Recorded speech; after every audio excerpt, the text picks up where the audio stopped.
Former Governor Mike Huckabee is with us now. Okay, so Paul Ryan is talking policy, and Donald Trump is calling his female accusers liars. Whose side are you on, Governor?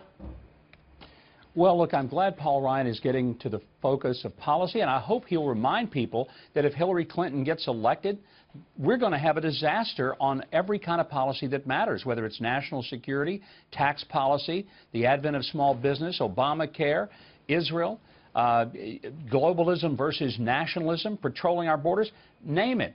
And that's why Paul Ryan needs to quit his feud with Donald Trump and not say he's going to just go cold on him. Say that, look, I have strong disagreements with what Donald Trump has said and what he thinks and how he talks, but by golly, this is about our country. It's not about the personality of these two individuals, and the country is at stake. So, yes, I'm happy Paul Ryan's going to stick to that, and, yes, I wish Donald Trump would stop talking about all these side issues.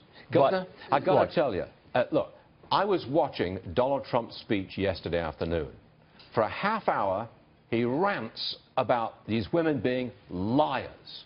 Look, I'm a Trump supporter in the sense that I want his economic program so that we return to prosperity. And I think I'm reflecting some of the exasperation on the part of other conservatives who see that Trump campaign going down the tubes. Are you with me? I hear what you're saying. I don't know that it's down the tubes, but I totally agree that I wish that he would have spent that half hour talking about borders. I wish he'd have talked about what the UN was trying to do to Israel. I wish he'd have talked about the Second Amendment, the Fourth Amendment, the Fifth Amendment. I wish he'd have talked about national security and the VA and support for the military. I could have given him plenty of soap for the 30 minutes. Now, if he wants my advice on that, he can call me and I'll be happy to give it. But no matter what he says, when it gets down to time to vote, I'm not going to vote for Hillary, and I'm not going to do anything that might help her secondarily, which would be sitting at home, sitting on my hands, or just saying, well, I just don't care anymore. Okay, Governor, what do you say to the following proposition?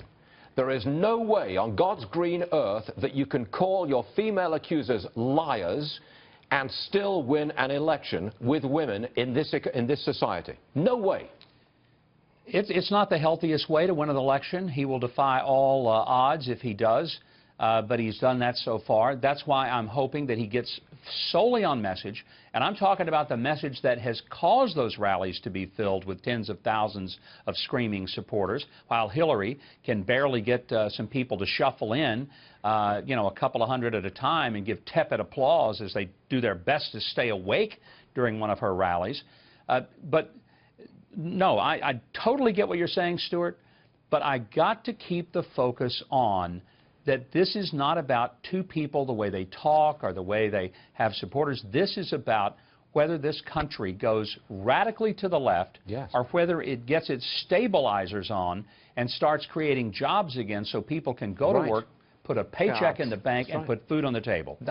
No question, you're absolutely right. So can you get to the candidate and say, knock it off, Mr. Trump?